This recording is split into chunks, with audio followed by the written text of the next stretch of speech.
Good morning students, welcome to Aditya career institute. आज हम new chapter start कर रहे हैं स्वतंत्रता के पूर्व संध्या पर भारतीय अर्थव्यवस्था। हमारी जो बुक है भारत का आर्थिक विकास, इस बुक में हम भारतीय अर्थव्यवस्था की जो विशेषताएं हैं उन सब विशेषताओं के बारे में पढ़ेंगे। लेकिन आज की अर्थव्यवस्था के बारे में जानने से पहले हमें स्वतंत्रता के पूर्व की अर्थव्यवस्था को जानना पड़ेगा। स्वतंत्रता से पूर्व 200 वर्ष तक हमारे देश में ब्रिटिश शासन काल था, तो उस समय हमारे देश की अर्थव्यवस्था कैसी थी।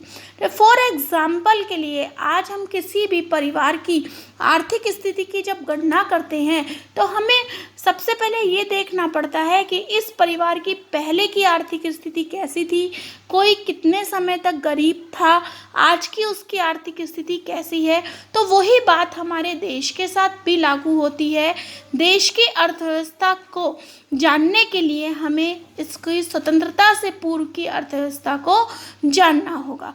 स्वतंत्रता से पूर्व देश में औपनिवेशिक शासन था। औपनिवेशिक शासन क्या होता है कि देश का उपयोग एक कच्चे माल के रूप में करना, जो देश है उसका उपयोग एक रॉ मटेरियल के रूप में करना, उसको मीन्स कहने का मतलब है कि उसको मेन एम नहीं बनाना, उसको रॉ मटेरियल की तरह यूज़ करना।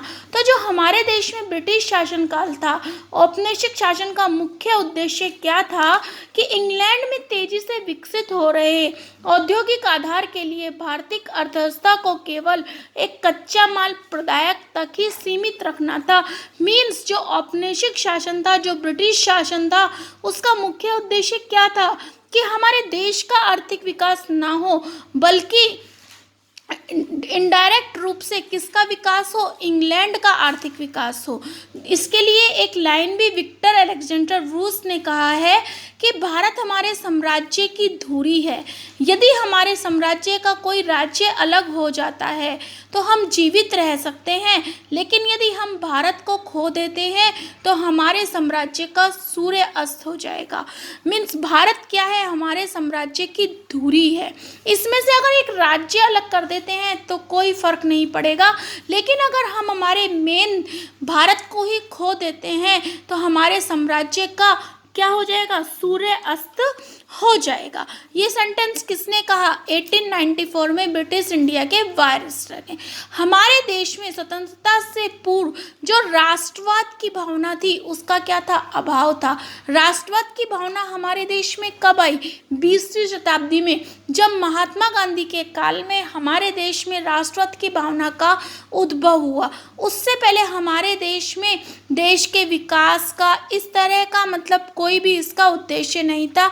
देश अंग्रेजों के अधीन होता गया, अंग्रेजों ने अपना उद्देश्य रखा, हमारे देश का शोषण होता गया। तो औपनिवेशिक शासन के अंतर्गत निम्न स्तरीय आर्थिक विकास, कैसे निम्न स्तर आर्थिक विकास हुआ, उसके क्या कारण हैं, उसके बारे में हम पढ़ेंगे। अंग्रेजी शासन की स्थापना से पूर्व भारत की अपनी स्वतंत्र अर्थव्यवस्था थी। यद्यपि जनसामान्य की आजीविका का और सरकार की आय का मुख्य स्रोत कृषि था।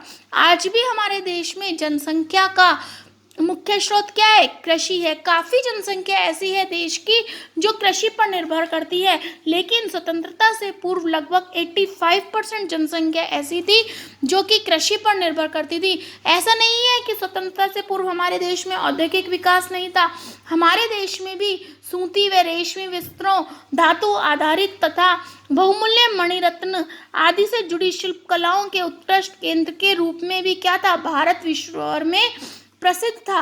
भारत ने बनी इन चीज़ों की विश्व के बाजारों में अच्छी सामग्री के रूप में प्रयोग तथा उच्च स्तर की कलात्मकता के आधार पर बड़ी प्रतिष्ठा थी।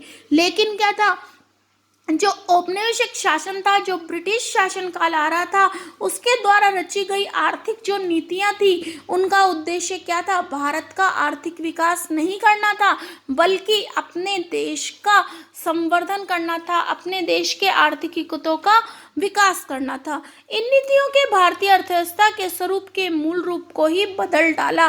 भारत इंग्लैंड को कच्चे माल की पूर्ति करने तथा वहां के बने तैयार माल का आयात करने वाला देश बन गया। मीन्स क्या हुआ, जो भारत की खुद खुद के द्वारा जो उत्पादित वस्तुएं थी उनकी तो संख्या कम हो गई, बल्कि भारत ही देश से आयात करने लग गया। तो उससे क्या हो गया, देश की आर्थिक स्थिति बदल गई। आपको भी पता है हमारे देश को क्या कहा जाता था, सोने की चिड़िया कहा जाता था। सोने की चिड़िया क्यों कहा जाता था, क्योंकि यहाँ की मुद्रा किस में होती थी, सिल्वर और गोल्ड में। यहाँ सिल्वर और गोल्ड का प्रचलन होता था। तो क्या होता था कि यहाँ अंग्रेजों का शासन काल होता गया, तो देश किसी को माल बेचता तो नहीं था डायरेक्ट, बल्कि बीच में अंग्रेजी शासन के दौरान उनके थ्रू माल बेचा जाता था। तो भारत के पास नगद में सिल्वर गोल्ड तो आता नहीं था, बल्कि इसको क्या करना पड़ता था, इनका भुगतान करना पड़ता था। तो इनका भुगतान करने से क्या है, इसके पास इनकी तो कमी होती गई, मीन्स देश का क्या होता गया, शोषण होता गया, और देश क्या बन गया, सिर्फ आयात करने वाला देश ही बन गया। स्वाभाविक ही था कि औपनिवेशिक शासकों ने कभी इस देश की राष्ट्रीय तथा प्रत्येक आय का आकलन ही नहीं किया। आकलन सबसे पहले राष्ट्रीय व प्रत्येक आय का आकलन किसने किया, दादा भाई नौरोजी ने किया। इनके अलावा दादा भाई नौरोजी ने अपनी एक पुस्तक लिखी 1868 में। उस पुस्तक में उन्होंने देश की राष्ट्रीय आय तथा प्रति व्यक्ति आय के बारे में लिखा, और उस समय हमारे देश की प्रति व्यक्ति आय कितनी थी, 20 रुपए थी। इन आकलनकर्ताओं में इसके अलावा जो और आकलन करता है वो कौन कौन है, विलियम्स डिब्बी, Findlay cirrus, doctor VKRB Rao तथा RC देसाई प्रमुख रहे हैं। औपनिवेशिक काल के दौरान अगर सबसे प्रमुख आकलनकर्ता देखते हैं हम, तो वो कौन है, डॉक्टर राव। इस समय 20वीं शताब्दी के पूर्वार्ध में भारत की राष्ट्रीय आय की वार्षिक समवृद्धि दर कितनी थी, 2% वार्षिक से कम रही, तथा प्रत्येक उत्पाद वृद्धि दर भी मात्र 0.5% ही रह गई। तो देखते ही देखते क्या होने लग गया, देश का शोषण होने लग गया। और आपको पता है राष्ट्रीय आय और प्रति व्यक्ति आय का आकलन कौन करता है, राष्ट्रीय और प्रति व्यक्ति आय का आकलन CSO करता है। मीन्स CSO की फुल फॉर्म आप सबको पता होगी, राष्ट्रीय करता है, जिसकी स्थापना किसमें की गई थी, 1951 में की गई थी। राष्ट्रीय सांख्यिकी संगठन इसकी कैलकुलेशन करता है। तो स्टूडेंट्स आज के लिए इतना ही, आगे हम कल पढ़ेंगे। Okay, thank you.